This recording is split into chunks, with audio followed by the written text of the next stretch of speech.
Issues में भलीकार ऐं आहियां सुभान खोसो। नाज़रीन, हुकूमती दावाऊं आहिनि त सिंध में जेका अमन अमान जी सूरत हाल आहे उहा बहितर आहे।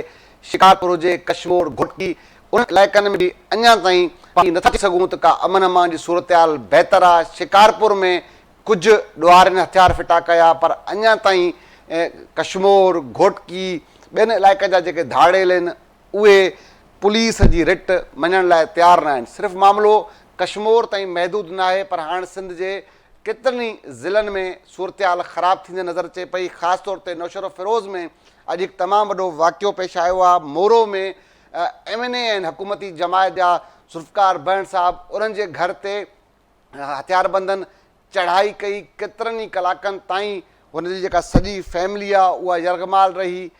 करोड़नि रुपया ॿुधायो पियो वञे त उन्हनि जे घर मां धाड़ो लॻो आहे। हिन वक़्तु ताईं केतिरा ई कलाक गुज़री विया आहिनि। हुकूमती जमायत जे MNA जे घरां जेका चोरी थियल आहे, जेको धाड़ो लॻो आहे, उन जा जेके जवाबदार आहिनि पुलिस सोघा न करे सघी आहे, पुलिस सोघो न करे सघी आहे। उन सां गॾोगॾु शिकारपुर में हिकु तमामु वॾो अफ़सोसनाक वाक़ियो 2 जून ते पेश आयो, जंहिंमें 2 नौजवाननि खे उतां जी पुलिस मुर्ज़ा जतोई ऐं अमजद लोहर खे फुल फ्राए करे छॾियो। इहो अक्सर वक़्तनि ते थींदो रहिया त कूड़ा मुक़ाबला थींदा रहिया। उन खां पोइ उहे पुलिस अहलकार ॾोही बि साबित थिया, पर कॾहिं ईअं न थियो आहे त पुलिस ऑफिसरनि खे सज़ा हुजे। अमन अमान जी सूरत हाल ख़राबु आहे। हक़ी जेके धाड़ेल आहिनि उहे पुलिस कंट्रोल नथी करे सघे, पर नाहक बेगुनाह जेके नौजवान शहरी उन्हनि खे फुल फ्राए फ्राए कयो थो वञे। शिकारपुर वारे वाक़े में बि सिर्फ़ु 12 पुलिस अहलकारनि खे नौकरियुनि मां बरतरफ़ कयो वियो आहे, पर नौजवान जे वारसनि खे इंसाफ़ न मिली सघियो आहे। SSP शिकारपुर शाहज़ेब चाचड़ साहिबु इन सॼे मामले में पाण खे बचाइण लाइ सरगर्म आहिनि। ॿुधायो वञे थो त हू मेड़ खणी उन्हनि मुतासिर धुरनि वटि बि विया आहिनि। इन सॼे मामले ते ऐं ख़ासि तौरु कश्मीर जी सूरत हाल जो बि जाइज़ो वठंदासीं त आख़िर कश्मीर जा धाड़ेल पुलिस रिट मञण लाइ छो तयारु न आहिनि। हिन सॼे मामले ते अॼु प्रोग्राम में ॻाल्हि ॿोल कबी। असांखे ज़ाहिद नून साहिबु आहिनि, शिकारपुर जा रिपोर्टर आहिनि, उन्हनि असांखे वीडियो लिंक ते जॉइन कयो आहे। अख़्तर ख़ासकेली साहिबु असांजा मोरो जा रिपोर्टर आहिनि, उन्हनि असांखे टेलीफोन लाइन ते जॉइन कयो आहे। कुझु देरि में रशीद सुमरो साहिबु कंदकोट मां बि असांखे जॉइन कंदा। अख़्तर ख़ासकेली साहिबु, तव्हां ॾे ईंदुसि सभ खां पहिरियां मां मूंखे इहो ॿुधाइजो त हीउ जेको वाक़ियो मोरो में MNA आहिनि हुकूमती जमायत जा, उन्हनि जे घर में जेको धाड़ो लॻो आहे, छा ॿुधाए थी पुलिस? जेको MNA साहिबु आहे उहो त चवनि था त अमन अमान जी सूरत हाल सिंध में बहितर आहे, हीउ ईअं हिकिड़ो वाक़ियो आहे, थी वियो आहे, को मामिलो न आहे। छा कहिड़ा तफ़सील आहिनि साईं इन सॼे मामले जा? जी सुभान साहब, ही सिंध जो नौशहरो ज़िलो उहो वाहिद ज़िलो आहे जिते आम माण्हू त छा चूंडियल नुमाइंदा जेके आहिनि उहे बि गैर महफ़ूज़ आहिनि। कुझु महीना अॻु सूबाई घरू वज़ीर ज़ियाउल हसन लंजार जे घर खे मुबैना बाहि ॾियण वारे वाक़े खां कुझु महीननि खां पोइ मोरो जे कुझु ई मुफ़ासिले ते धीरण वारो इलाइक़ो आहे जिते MNA आहे PPMNA ज़ुल्फ़िकार अली बेहण जंहिंजे घर में धाड़ो लॻो आहे। अणॼातल हथियारबंद गुज़र राति जेको आहे सो जेके हुन जा मुलाज़िम हुया ज़ुल्फ़िकार बेहण जा, उन्हनि खे यरगमाल बणाइण खां पोइ 2 बजे खां 5 बजे ताईं जेके आहिनि उहा धाड़े जी वारदात कंदा रहिया। धाड़े दौरान हुननि सोना ज़ेवर, रोक रक़म ऐं ॿियो क़ीमती जेको सामान आहे उहो फुरलुट कयो ऐं जेके फ़रार थी वञण में आसानी सां जेके आहिनि उहे फ़रार थी जेके आहिनि सो कामयाबु थी विया। हथियारबंद MNA ज़ुल्फ़िकार बेहण जे घर मां हिकु गाॾी जेका आहे उहा पिणु आई, जेका कुझु ई मुफ़ासिले ते जेके आहिनि उहे छॾे फ़रार थी विया। जॾहिं त हथियारबंदनि घर भातियुनि खे यरगमाल बणाइण दौरान घर भातियुनि जा मोबाइल फ़ोन पिणु जेके आहिनि उहे तहवील में वरिता, जेके कुझु ई मुफ़ासिले ते छॾे फ़रार थी विया। उन हवाले सां पिण हाउस जे जेको ख़ानदान आहे उन्हनि ॿुधायो त हथियारबंदनि खे जेको आहे कोर्ट हुयो जेको MNA ज़ुल्फ़िकार बेहण जे घर जे ॿाहिरां उनखे खाट हणी, जंहिंखां पोइ हुननि बिजली कटे जो घर भातियुनि खे यरगमाल बणाए जेका आहे उहा वारदात कई। ॿिए पासे MNA ज़ुल्फ़िकार बेहण इन धाड़े वारी वारदात खां पोइ सिंध हुकूमत जी वाखाण कंदे चयो आहे त सिंध हुकूमत मां खेसि बहितरी जी उमेदु आहे ऐं सिंध हुकूमत अमन अमान जे हवाले सां बहितरीन जेके आहे उहा क़दम खणी रही आहे। हिन MNA ज़ुल्फ़कार पिण ॿुधायो त संदसि घर में लॻल जेको धाड़ो आहे उनजी मालियत जेका आहे उहो फ़िलहाल हू नथो ॿुधाए सघे। हू घर में संदसि जेका आहे उहा जॉइंट फैमिली रहण तरचियल हुई। धाड़े वक़्तु हू जेको आहे उहो घर में मौजूदु न हो। हिन जेको आहे सो PP कारकुननि खे बि अपील कई आहे त हू बि सबुर जो मुज़ाहिरो करे रहिया आहिनि ऐं अवाम बि जेको आहे हिन धाड़े वारे वाक़े ते सबुर जो मुज़ाहिरो करे ऐं सिंध हुकूमत मां खेनि जेका आहे उहा चङाई जी उमेदु आहे। ॿिए पासे SSP नौशर फिरोज़ मुख़्तलिफ़ टीमूं हिन हवाले सां जोड़े छॾियूं आहिनि। टीमूं जोड़ण खां पोइ हिन महिल ताईं जेका आहे उहो हिकु बि इन धाड़े वारी वारदात जो जवाबदार गिरफ़्तार जेको आहे उहो न थी सघियो आहे। न ई इन वाक़े में का अॻु बढ़ाई थी आहे, न ई को वाक़े जो केस दाख़िल थियो आहे। हाणे कुझु देरि अॻु जतोई भाइर जेके आहिनि उहे हींअर धीरण हाउस पहुता आहिनि जिन ज़ुल्फ़कार भेण सां जेको आहे उहो हमदर्दी जो इज़हार कयो आहे। अच्छा अख़्तर ख़ास साहिब इहो ॿुधाइजो त हीउ हिन वक़्तु खोड़ टाइम गुज़री वियो आहे, छा भला को तमामु वॾी मालियत जो जेको को धाड़ो आहे त भेण साहब अञा ताईं तायूं न करे सघिया आहिनि त ॿुधाइण लाइ तयारु न आहिनि, मामिलो छा आहे? अच्छा MNA ज़ुल्फ़कार भेण सां KTN न्यूज़ जी ॻाल्हि ॿोल थी उन दौरान हिन जेको आहे उहा मालियत जेको आहे धाड़े जी ॿुधाइण खां इनकार कंदे असांखे ज़रियनि वटां ख़बर पई आहे त जेको इहो धाड़ो लॻो आहे उहो करोड़े रुपयनि जी मालियत जो जेको आहे उहो धाड़ो लॻो आहे। हिन चयो त मुख़्तलिफ़ सिंध हुकूमत जूं जेका मुख़्तलिफ़ टीमूं जेके आहिनि हिन हवाले सां उहे मॉनिटर करे रहियूं आहिनि। पुलिस बि जेको आहे उहा वाक़े जी शफ़ाफ़ जांच करे रही आहे। खेसि जेका उमेदु आहे त साणस जेको आहे सो धाड़िया जवाबदार गिरफ़्तार थींदो ऐं साणस इंसाफ़ थींदो। अच्छा अख़्तर साहब हीउ ॿुधाइजो मजमूई तौरु हीउ त चलो ठीकु आहे MNA साहब जे घर में वारदात थी आहे उहो हाईलाइट बि थियो आहे त हुकूमती जमायत सां जो तालुक़ु आहे हू MNA आहिनि। मजमूई तौर ते छा सूरत हाल आहे, छा चई सघूं था त कश्मीर वांगुरु हाणे ही नौशर फिरोज़ ऐं भरपासे जा जेके ज़िला आहिनि उते जी बि जेका अमन अमान जी सूरत हाल आहे उहा हाणे बहितर न आहे? जी बिल्कुलु, हिते बि नौशर फिरोज़ ज़िले में कुझु अरसे खां बि कश्मीर ऐं शिकारपुर जेका ज़िला हुई बदअमनी जहिड़ी सूरत हाल आहे। चोरनि फुरनि धाड़नि जा जेके वाक़िया आहिनि रोज़ जो जेके आहिनि उहो मामूल बणाया आहिनि। मोरो, हालाणी, दरियाखान मरी, पडीदन समेत मुख़्तलिफ़ जेके इलाइक़ा आहिनि नौशर फिरोज़ ज़िले जा हिते ॾोहिनि जेके वारदातूं आहिनि उहे रोज़ जो जेके आहिनि उहे मामूल बणियल आहिनि। कुल हिन जेकॾहिं फुर जे वाक़ियनि में हिते ईअं थींदो रहे थो जो फुर जे वाक़ियनि में मोटरसाइकिल चोरियूं इहे त नंढा नंढियूं जेके चोरियूं त थींदियूं रहंदियूं हिन महिल ताईं कंहिं जवाबदार खे कंहिं मामले में सॻो सूदो गिरफ़्तार नथो कयो वञे। पोइ राजूणी ज़रिए जेके आहिनि उहे माण्हू जेके आहिनि उहे पंहिंजियूं शयूं मोटाईंदा आहिनि पर जवाबदार हिन महिल ताईं के गिरफ़्तार न आहिनि। ठीकु आहे ठीकु आहे, वॾी महिरबानी अख़्तर ख़ासकली साहब।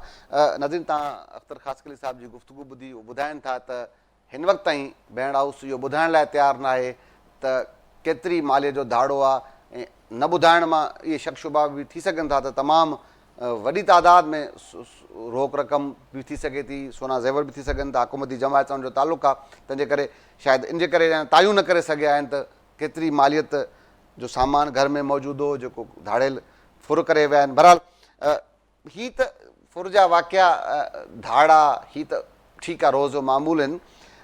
अमली तौर ते उन्हनि धाड़ियलनि ख़िलाफ़ का असराइती कार्रवाई थिए त शायदि हीअ मामला एतिरे हद ताईं ख़राबु न वञंदा, पर पुलिस जी साख ते इहे सवाल बि उथंदा रहनि था त अक्सर वक़्तनि ते जेके पुलिस मुक़ाबला थियनि था जिन में मुबैन जेके मुक़ाबला पुलिस दावा कंदी आहे त मुक़ाबिलो थियो, पोइ बाद में जॾहिं इंक्वायरियूं थियनि थियूं त उहे बेगुनाह साबित थियनि था। FIR त ठीकु आहे लामला मीडिया ते रिपोर्ट थियण खां पोइ थी वञे पर पुलिस जा जेके एहलकार आहिनि उहे अंजाम ताईं नथा पहुचनि। अहिड़ो ई हिकु अफ़सोसनाक वाक़ियो 2 जून ते शिकारपुर में पेश आयो। 2 नौजवाननि खे स्टोर गंज जेका पुलिस आहे मुर्तज़ा जतोई गभरू नौजवान आहिनि ऐं अमजद लहर उनखे मुबैना पुलिस मुक़ाबले में जेको आहे त फुल फ्राए कयो वियो, वारसन एहतजाज कयो, कमेटी जुड़ी, पुलिस एहलकार ॾोही करार थिया, नौकरियुनि मां बरतरफ़ थिया आहिनि। गिरफ़्तार केतिरा आहिनि इहे त ज़ाहिद साहब खां मालूम कंदासीं त केतिरा पुलिस एहलकार गिरफ़्तार आहिनि। इन सॼे मामले जो जेको आहे त पस मंज़र चेक कंदासीं ऐं हाणे इहे इतला बि आहिनि त जेको SSP शिकारपुर आहे शादिब चाचड़ साहिबु उहो हिकु त जेके पुलिस एहलकार मुलविस आहिनि अञा उन्हनि खे मुंहिंजे ख़्याल में को कैफ़रे किरदार ते गिरफ़्तार त उनखे करणु घुरिजे आहे, उहो गिरफ़्तार थियनि हा पोइ ॻाल्हि ठहे पई त हू वारसनि ॾे वञनि हा। ज़ाहिद साहब, छा मालूमात आहे तव्हां वटि?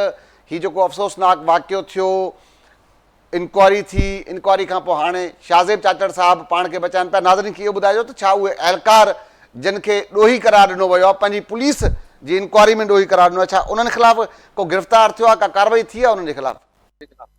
सुभान साहब, तमामु अहम इशू ते KTN न्यूज़ नाज़रीन जे साम्हूं आहे। ही जेको वाक़ियो आहे शिकारपुर शहर जे स्टोरगंज थाणे जी हद जो वाक़ियो आहे। इहो 2 जून ते थियो, यानी उनखे तक़रीबन 5 महीना गुज़री विया आहिनि।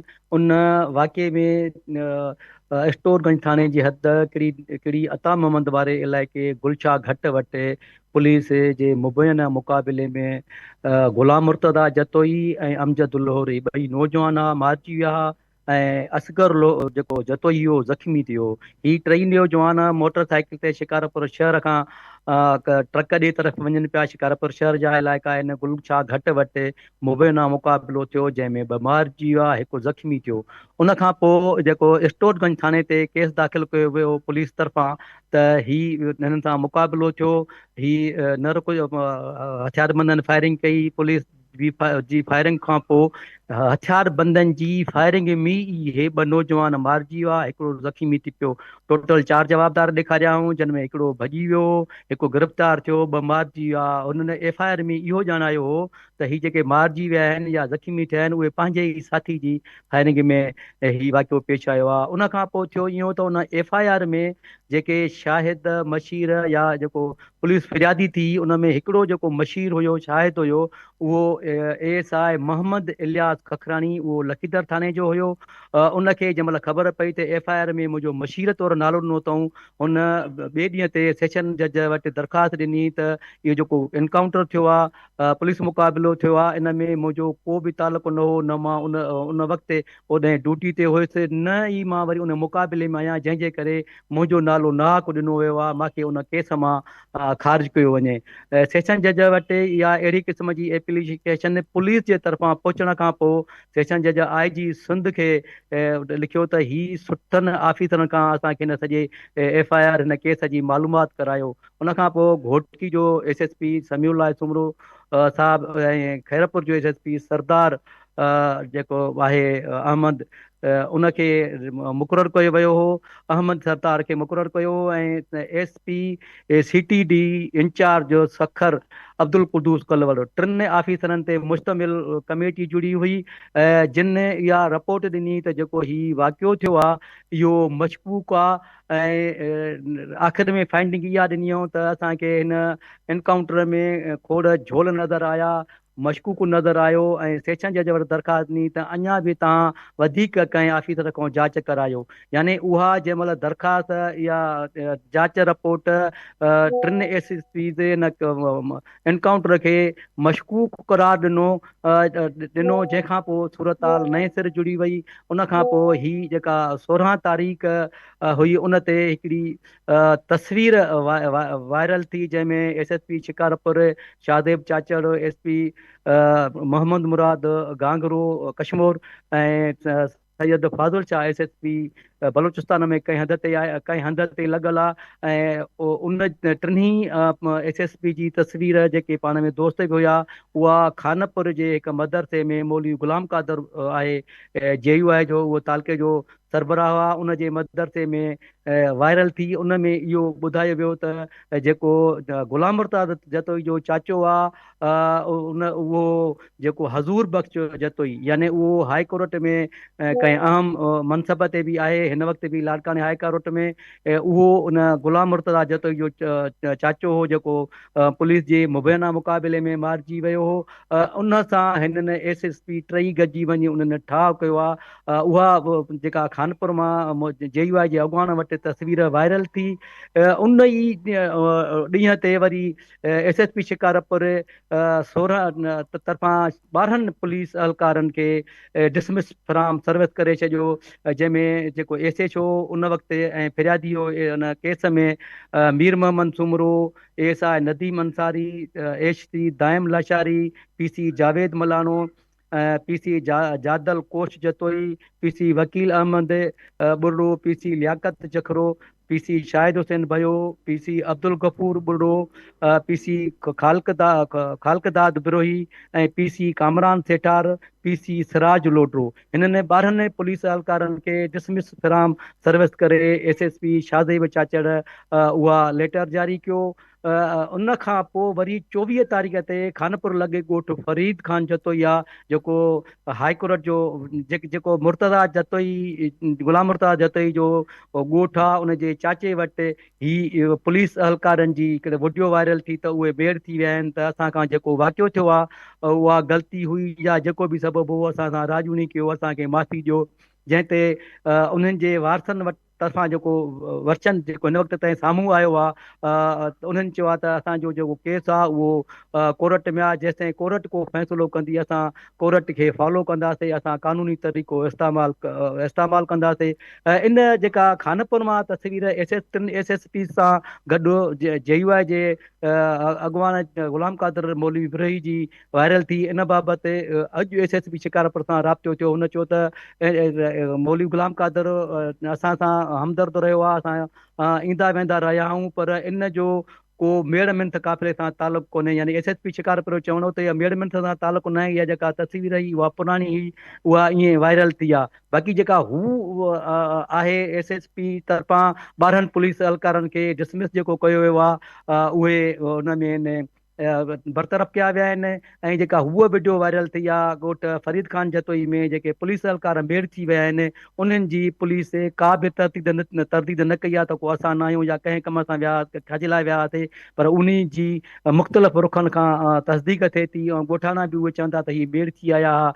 हीउ जेको केस आहे अञा ताईं पुलिस जे तरफ़ां कार्रवाई थी आहे, पर कोर्ट तरफ़ां पुलिस एहलकारनि ख़िलाफ़ केस दाख़िल करण जो को बि ऑर्डर अञा ताईं न थियो आहे। जंहिं महिल ऑर्डर थींदो उन खां पोइ छा थी सूरत हाल जुड़े गिरफ़्तारियूं थियनि थियूं, ज़ामिन कराइनि था या छा थो थिए, पर SSP शिकारपुर इन्हनि 12 पुलिस एहलकारनि खे डिसमिस फ्राम सर्विस करे छॾियो आहे। हीअ जेका SSP सां गॾु जेका वीडियो तस्वीर वायरल थी आहे, जंहिंजी बकौल SSP शाहज़ेब चाचड़ त उहो इनकार करे थो ॾे, सां तालुक़ु न आहे, पर जेका कंटिन्यूटी आहे, तसलसल आहे, इहो इन ई सिलसिले में आहे जेको शिकारपुर शहर में ठीकु आहे ज़ाचा, मूंखे इहो ॿुधाइजो त हीउ जेको मामिलो आहे फरमाइशी प्रोग्राम हुयो, छा हक़ीक़तूं साम्हूं अची सघियूं आहिनि त भई छो पुलिस वारनि नाहक 2 नौजवाननि खे फुलफराए कयो? मामिलो का फरमाइशी प्रोग्राम हुयो, छा ग़लति फहमी जी बुनियादनि ते मामिलो थियो? हिन टाइम ताईं कहिड़ी शयूं साम्हूं अची सघियूं? ॿियो इहो ॿुधायो त पुलिस एहलकारनि खे बरतरफ़ त कयो वियो आहे, छा जॾहिं बरतरफ़ थियो त माना ॾोही करार ॾिना, छा हुनजे मथां अञा ताईं FIR दाख़िल न थी सघी आहे? मान साहब FIR त हाणे ॿी दाख़िल न थींदी, छो त सुप्रीम कोर्ट जा माज़ी में ऑर्डर थियल आहिनि त जेका जंहिं बि वाक़े जी FIR दाख़िल थिए उन ई में जेकॾहिं फिरियादी आहे त उनखे जवाबदार कयो, जेकॾहिं जवाबदार आहे त उन्हनि खे केस चालान कयो, यानी ॿी FIR दाख़िल न थींदी। पर जेका फाइंडिंग आई आहे 3 SSP तरफ़ां त हीउ जेको मुक़ाबिलो आहे इहो मशकूक आहे। ऐं थियो ईअं हो त ही नौजवान मोटरसाइकिल ते शहर मां विया पिए, उनखे रोकण जी कोशिशि कयूं, न बीहण ते उहा फायरिंग थी आहे। फायरिंग दौरान ही ॿई जेके नौजवान आहिनि उहे मारिजी विया हुआ ऐं हिकिड़ो ज़ख़्मी थियो। हिन जे वारसनि जो चवणु आहे त पुलिस हुननि खे नाहक मारियो आहे ऐं पुलिस जी जेका FIR दाख़िल थियल आहे उन में हिन खे इहो ॼाणायो आहे त पंहिंजे साथियुनि जी फायरिंग में मरी वियो आहे। पर जेका अहिड़े क़िस्म जा मुक़ाबला थींदा रहिया आहिनि, पुलिस जा जुड़तू मुक़ाबला, एवज़ा बि भरींदा आहिनि, केस बि चालान थींदा आहिनि। जेकॾहिं को निंधड़को हूंदो आहे, कानूनी चाराजोई न करे सघंदो आहे, मारिजी वियल नाहक मारिजी वियल त उहो लुड़ी वेंदो आहे। जंहिंखे चाराजोई कानूनी तौर ते करणु ईंदी आहे, पोइ त सघ हूंदी आहे त पुलिस एवज़ा बि भरींदी आहे, केस बि हलंदा रहंदा आहिनि। हिन जो बाज़ाब्ता तौर ते हिन वाक़े जो पुलिस एहलकारनि ख़िलाफ़ को केस दाख़िल न थियो आहे, न ई को कोर्ट ऑर्डर कयो आहे त हिन जे ख़िलाफ़ FIR कयो, छो त FIR जेका थियल आहे उहा अञा ताईं उहा इंटेक्ट आहे त जेके मारिजी विया 2 नौजवान उहे पुलिस न, पर जेके उन्हनि साथियुनि जी फायरिंग में मारिजी विया ऐं जेको ज़ख़्मी हुयो उहो बि उन्हनि जी में थियो। हाणे हिन केस जी जेको परसू करे थो उहो घणे भाङे इहो साॻियो ई जेको ज़ख़्मी आहे असगर जतोई, उहो ई उन कोर्ट में बि फिरियादी आहे त असां हुयासीं, असां सां नाहक थियो आहे, असांखे पुलिस जेको आहे फायरिंग करे मुंहिंजा 2 जेके वास्तेदार दोस्त आहे उनखे मारियईं ऐं मां ज़ख़्मी ज़ख़्मी थियो आहे। ऐं जेसि ताईं सेशन कोर्ट उन केस बाबति छा थी ऑर्डर करे पई उहो अञा केस कोर्ट में हलंदड़ आहे। बहरहाल हिन वक़्त ते जेके ॻाल्हियूं साम्हूं आयूं आहिनि त पुलिस वारे मुक़ाबले खे जुड़तू करार ॾिनो वियो आहे। बकौल टे एसएसपी सीनियर एसपी आहिनि उन्हनि मशकूक ॾेखारियो त जुड़ती उहो वञी साबित थिए थो पियो। बाक़ी जेका मेरमिन त काफ़िले वारे उहे ॿ थिया आहिनि। हिकिड़ो 16 तारीख़ ते जेका वीडियो तस्वीर वायरल थी आहे 8 एसएसपी जी, जंहिंजो एसपी शिकारपुर शादेव चाचड़ इनकार करे थो त हुन सां को ताल्लुक न आहे। ॿी जेका वीडियो वायरल थी आहे उहो ॻोठ फरीद खान जतोई में रुस्तम थाणे जी हद में आहिनि, उहे खानपुर जे लॻ ॻोठ आहे। उहे चवनि था त हीअ जेके पुलिस वारा जेके डिसमिस थियल आहिनि इहे मेरमिन ते थी विया त असां खां ग़लती थी वई आहे या जेको बि सबबु आहे असां सां राजूनी कयो। जेको केस जो जेको परसू आहे कोर्ट में उहो न कयो त जीअं असां राजूनी तरीक़े सां असांजी जुन छुटी वञे। पर सभ खां वधीक केस में ॾुखी सूरत हाल सारी पुलिस लाइ उन वक़्तु साम्हूं आयो जॾहिं ख़ुदि हिकिड़ो उन में केस में ASI शाहिद आहे मशीर आहे उहो कोर्ट में दरख़्वास्त ॾिए थो त मुंहिंजो इन केस सां ताल्लुक न आहे। यानी उतां खां ई केस वाक़ियो मशकूक हुजण जी शुरूआत करे पियो, जेको हिन वक़्त ताईं इन हद ताईं पहुतो आहे त उहो केस कोर्ट में आहे। उहो सेशन कोर्ट कहिड़ो ऑर्डर करे थी पई त उहो केस दाख़िल करण जो करे थी या जेको बि थिए थो। पर जेका पुलिस जी जेका 3 एसपी जी जेका रिपोर्ट दाख़िल थी आहे उन में हिननि खे मशकूक ॼाण आहे। हुन जी फाइटिंग में आख़िर में खणी चयो अथऊं त ॿिए कंहिं अञा सीनियर ऑफिसर खां IG सुंद जांच कराए, पर उहो सेशन जते ते दारो मदार आहे। यानी कोर्ट जंहिं अदालत में केस हले थो पियो दरख़्वास्त दाख़िल थियल आहे पटिशन उन ते दारो मदार आहे त कहिड़ो ऑर्डर थिए थो पियो। जी सुभाणे हाणे सेशन कोर्ट में आहे पुलिस खे ख़ासि तौर SSP शिकारपुर खे इहो ख़ौफ़ वरितल आहे त भई मामिलो मुंहिंजो नालो अची सघे थो, तंहिंजे करे हू कोशिशूं करे पियो। मेड मिंट जा जेके काफ़िला आहिनि उहे वञनि पिया त जीअं हुन केस मां हू बची सघनि। छा वज़ाहत वञण महिल कहिड़ी वज़ाहत आहे पुलिस जी, ख़ासि तौर SSP जी कहिड़ी वज़ाहत आहे त भई वाक़ियो वारसन ॾे विया हूंदा ज़ाहिर ॻाल्हि आहे वञनि पिया 2 दफ़ा मेड़ विया आहिनि, हुन ॾे अकेला विया हुन ॾे 2 दफ़ा विया, कहिड़ी वज़ाहत ॾींदा त इहो वाक़ियो थियो कीअं, को एक्सक्यूज़ छा आहे छा हुननि वटि 2 जाननि जे इंसानी जाननि जे ज़ाया थियण बाद? सुभाणे हिन वक़्त ताईं जेके ॻाल्हियूं साम्हूं आयूं आहिनि त जेको वाक़ियो आहे उहो वाक़ियो जेको आहे उहो मुक़ाबिलो जॾहिं ख़ुदि पुलिस चए थी त जुड़तू आहे। यानी उन में कंहिं मशकूक खे रोकण जी कोशिश दौरान मारण जो त कंहिंखे बि हक़ु कोन्हे न। हिन वाक़िए में न को अहिड़े क़िस्म जो माण्हू शायदि आयो साम्हूं आयो आहे त मां फुर थिए पई ऐं ही जवाबदार आहिनि, अहिड़े क़िस्म जी का बि शायदि न आई आहे। न उन ई मुक़ाबले दौरान को पुलिस एहलकार खे का ज़ख़्मी थियो आहे, अहिड़ी का बि सूरत हाल साम्हूं न आई आहे। ही मोटरसाइकिल ते विया, उनखे रोकण जी कोशिशि थी वई आहे, उन दौरान जेको फायरिंग थी आहे उन में ही 2 मारिजी विया आहिनि, हिकिड़ो ज़ख़्मी थियो आहे। पुलिस जी जेका FIR जेका दाख़िल कई उन्हनि चयो त उनजे साथियुनि जी फायरिंग में मारिजी वियो आहे। पर हिननि जुड़तू मुक़ाबिलो करे ऐं असांजा 2 नौजवान मारिया आहिनि, हिकु ज़ख़्मी थियो आहे, जेको केस अञा ताईं कोर्ट में आहे। कोर्ट अञा ऑर्डर कोन कयो आहे। हाणे ही बि थींदो रहियो आहे त अॻिते हली हिन जा भाॻिया जेके आहिनि उन जा वारस आहिनि को राजूनी करे को ख़ानगी ठाह कनि या प्रॉपर FIR जो ऑर्डर जेको कोर्ट कंदी उन खां पोइ पुलिस जी गिरफ़्तारियूं बि साम्हूं ईंदियूं, ज़ामिन बि साम्हूं ईंदा या ॿी का ॻाल्हि। पर हिन वक़्त जे जेके डिसमिस थियल आहिनि इन्हनि मां साबित थियो आहे त ही जेको वाक़ियो हो उहो जुड़तू मुक़ाबिलो हो। जेके मारिजी विया उहे नाहक मारिजी विया आहिनि ऐं जेको ज़ख़्मी थियो नाहक थियो। पर इहो ई सबबु त आहे न पुलिस जी ख़ुदि रिपोर्ट ते इहे जेके 12 पुलिस एहलकार नाला खणी विया आहिनि उहे डिसमिस थिया आहिनि। जी जॾहिं पुलिस ऑफिसरनि पंहिंजी इंक्वायरी में चयो आहे त मुक़ाबिलो मशकूक आहे, तंहिंजे करे ई SSP शिकारपुर बार बार फ़रियादी धुर ॾे मेड़ वञनि पिया। हू चाहिनि पिया त सेशन कोर्ट मां जेको ऑर्डर थियणो आहे उन में हुननि जो नालो न अची सघे, हू पाण खे बचाइण जे लाइ सरगर्म आहिनि। असां वटि राजूनी जेको तव्हां ज़िक्र कयो आहे माज़ी में पुलिस एहलकारनि ते शयूं बीहंदियूं रहियूं आहिनि, केस बीहंदा रहिया आहिनि, पर ॿी ॻाल्हि आहे पुलिस वारा इहे मेड़ मिनथूं कराए पोइ राजूनी तरीक़नि सां उनखे का सज़ा नथी मिले, तंहिंजे करे हीउ जेको फुल फ्राए जेको नाहक सिलसिलो आहे इहो बंदि नथो थी सघे। असां असां सां गॾु रहो।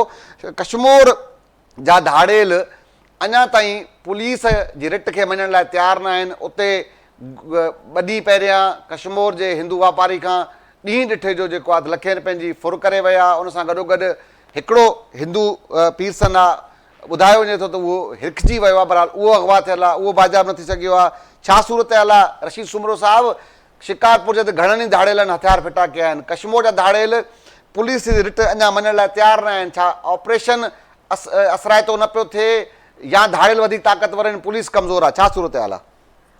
जी सुभान साहब, अॻु खां कुझु हालात बहितर थिया आहिनि, लेकिन धाड़ेल जेके बि आहिनि उहे मुकमल ताक़तवर आहिनि। कुझु ठापर आई आहे, छो त असांजी जेकी गुड्डू खां वेंदे करमपुर ताईं जेकी लेफ्ट राइट ब्रेक आहे, हुते दरियाई पाणी हले थो, हुते कचे में अगरि पाणी अचे थो त पोइ धाड़ेल अंदरि महसूर थी वञनि था, उहे ॿाहिरि नथा निकिरनि। पर कुझु न कुझु ठापर आई आहे। नंदलाल खे ॿ ॾींहं पहिरियों जेका त हुनखे अगवा कयो वियो, हुनजो वीडियो सोशल मीडिया ते वायरल कयो वियो, इहो ॿुधायो वियो था उहो हर जी अगवा थियो आहे। लेकिन धाड़ेल हिन वक़्त जी जेके आहिनि उहे जेके आहिनि पावरफुल आहिनि, मुसलसल उहे कोशिशि कंदा रहनि था, हनी ट्रैप ज़रिए माण्हुनि खे घुराइनि ॾिया था, काफ़ियुनि खे पुलिस बचाए वरितो आहे। लेकिन धाड़ेलनि ख़िलाफ़ अहिड़ो असराइतो जेको ऑपरेशन आहे उहो न थी सघियो आहे। जेकी फुर चोरी जूं जेके वारदातूं आहिनि उहे जेके आहिनि उहे जारी आहिनि, लेकिन अगवा जी वारदातनि में कुझु ठाकुर आहे। कश्मीर मां फुर थी आहे, उन खां अलावा गुज़िरियल 2-3 ॾींहंनि खां कश्मीर भोजपुर इंडस हाईवे ते डेली जी बुनियाद ते फुर जूं वारदातूं थियनि था। धाड़ेल इंडस हाईवे ते अची मुसाफ़िरनि खां जेको आहे त मोटरसाइकिल रोक रक़म ऐं गाॾियूं फुर करे फरार थी वञनि था।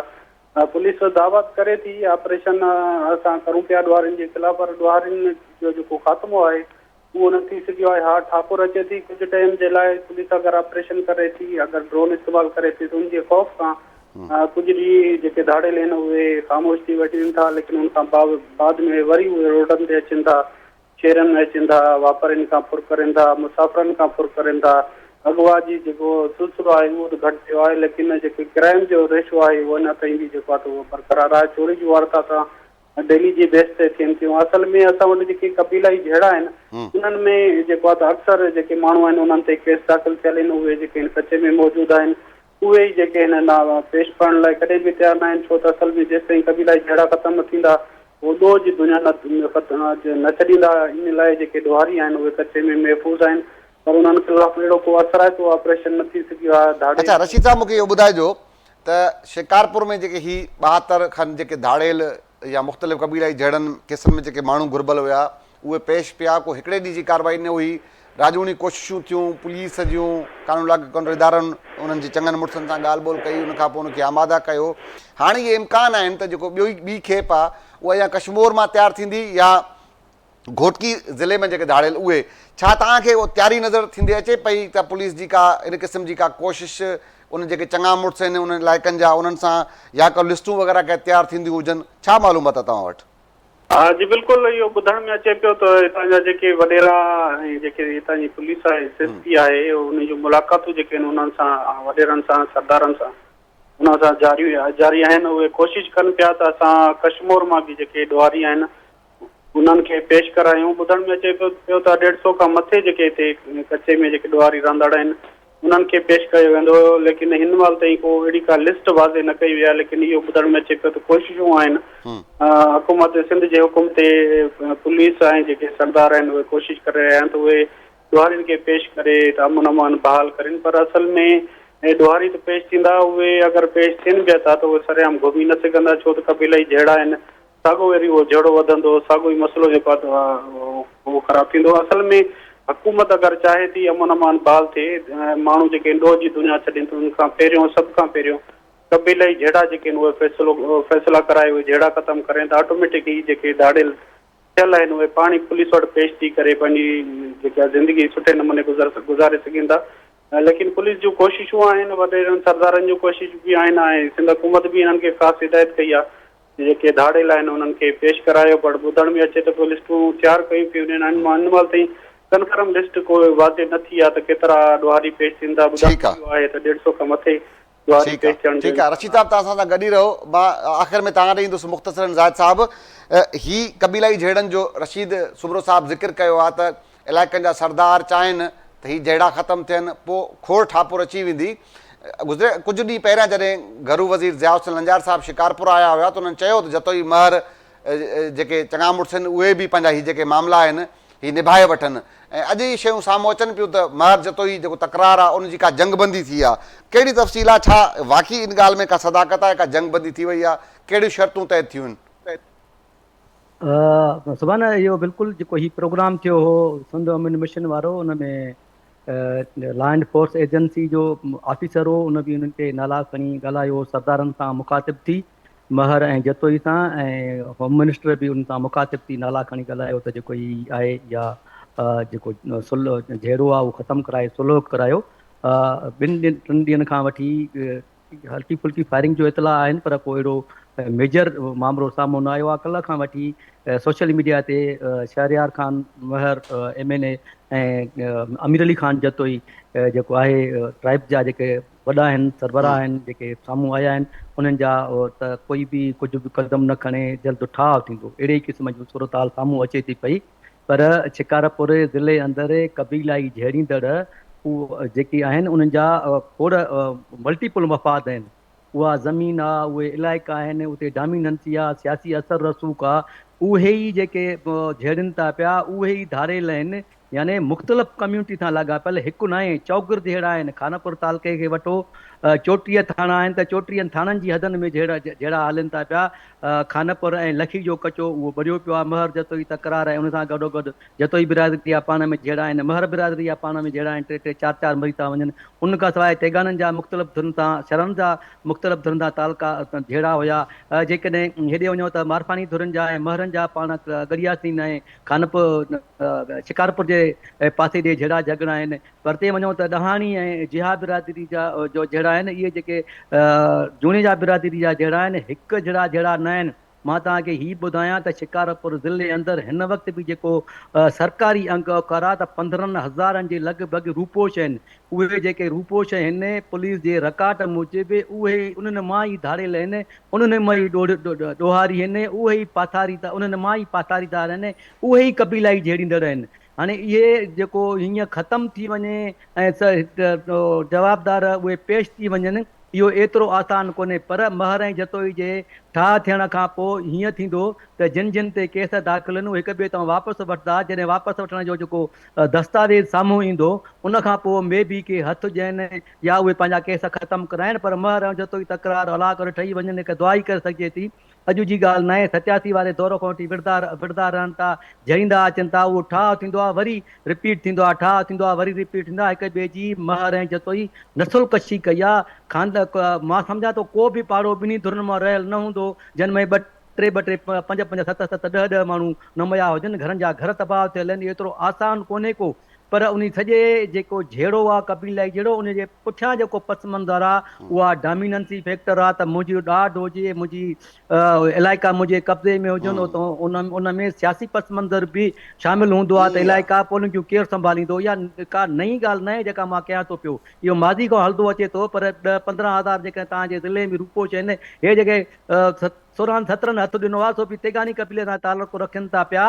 ऐं ही बि हक़ीक़त साम्हूं आई आहे त पुलिस जे वस में ई कोन्हे जो कबीलाई जहिड़ा ख़तमु कराए ऐं कबीलाई जहिड़नि खे ईअं वठी गिरफ़्तार करे। जां बि जहिड़ो थींदो आहे, माण्हू मरदा आहिनि, पुलिस वेंदी आहे त उन ते अॻम ई पुलिस ते इल्ज़ाम लॻंदो आहे। खोड़ पुलिस वारा सज़ा उन्हनि में लोड़नि पिया था। विढ़िया महर जतोई मारिया ॿिन्हिनि जा माण्हू, उन में जेकॾहिं पुलिस वारो काथां को गुज़रियो या पुलिस खां को हथियार कसी इस्तेमालु कयूं या पुलिस जी का लोकेशन मिली त उहे टंगिया पुलिस वारा पिया हूंदा आहिनि, छो त उहे रजिस्टर आहिनि, उन्हनि जी डेटा जल्दी मिली थी वञे पई। केतिरा ई केस उन्हनि ते दाख़िल आहिनि। ही शिकारपुर ज़िले अंदरि कबीलाई जहिड़ा हिन नथो लॻे त इहा सुंद हुकूमत हाणे अलाह करे ख़तमु कराए, यानी कुदरत ॾे ई ॾिसिजे थो पियो। बाक़ी हे जे मेड़ मिंत एलाद मिंत सां जेकॾहिं तब्दीली कंदा, जेकॾहिं ॾोहारी सुधरी वञे, कबीला जहिड़ा ख़तमु थियनि, त पोइ त रूहानियतियूं इबादतियूं काफ़ी हुयूं न। का बि रियासत जी उन सतह जी रिट उहा नज़र अचे ई कान थी पई जेका कबीलाई जहिड़नि खे ख़तमु करे पुलिस बि डिॼी वेंदी आहे। कंहिं बि क़ीमत ते न वेंदी आहे पुलिस, छो त उन्हनि ग़रीबनि जी गिची में पवंदा आहिनि। केतिरा ई पुलिस वारा शहीद थी विया आहिनि इन ई मामले में त तव्हां कबीलाई जहिड़नि में फलाणे जी मदद कई आहे, फलाणे जी न कई आहे, उन करे तव्हां इहो पुलिस मां तवको न रखो। हा, सिंध हुकूमत एॾो वॾे पैमाने ते को ऑपरेशन करे उन्हनि जो को हूअं त कानून बि आहिनि त बाबा जेके बि केस आहिनि उन्हनि जी तव्हां कोर्ट खां वठी ऑर्डर वठी उन्हनि जा कार्ड ब्लॉक करायो, मिल्कियतूं ब्लॉक करायो, पर उहो पिरासत बि मुकमल तौर ते पुलिस घटि वधि कंदी आहे। बहरहाल ही जेको कानून आहे उहो एतिरो ताक़तवर नज़र नथो अचे जो शिकारपुर ज़िले अंदरि कबीलाई जहिड़नि खे हीअं मुठ सां वठी ऐं उनखे ठाह कराए सघे। ठीकु आहे, वॾी महिरबानी ज़ाहिद नून साहब, तव्हां पंहिंजो क़ीमती वक़्तु ॾिनो आहे। जेको आहे त रशीद सुमरो साहिबु तव्हांजी महिरबानी, अख़्तर ख़ासकेली साहिबु तव्हांजी महिरबानी। नाज़रीन तव्हां गुफ़्तगू ॿुधी। हिकु तरफ़ कश्मीर में अञा सूरत हाल बहितर न थी आहे, घोटकी हुजे, शिकारपुर हुजे, त वरी सिंध जे ॿियनि शहरनि नौशहर फ़िरोज़ में ही वाक़िया थियण शुरू थी विया आहिनि। एॾो आसान कोन्हे त हीअ जेके वाक़ई सही चवनि पिया ज़ाहिद नून साहिबु त सवलाई सां ई सॼा मामला ख़तमु थी वञनि। सरकार खे पंहिंजी रिट जेका आहे उहा बरक़रार रखण जी ज़रूरत आहे, उनखे सगारो करण जी ज़रूरत आहे, उनखां पोइ थी सघे थो। ऐं अफ़सोसनाक ॻाल्हि इहा आहे त वॾे अरसे खां वाक़ई मार जतो तकरार हले पियो, ठाह थियनि पिया, वरी झड़ा थियनि पिया।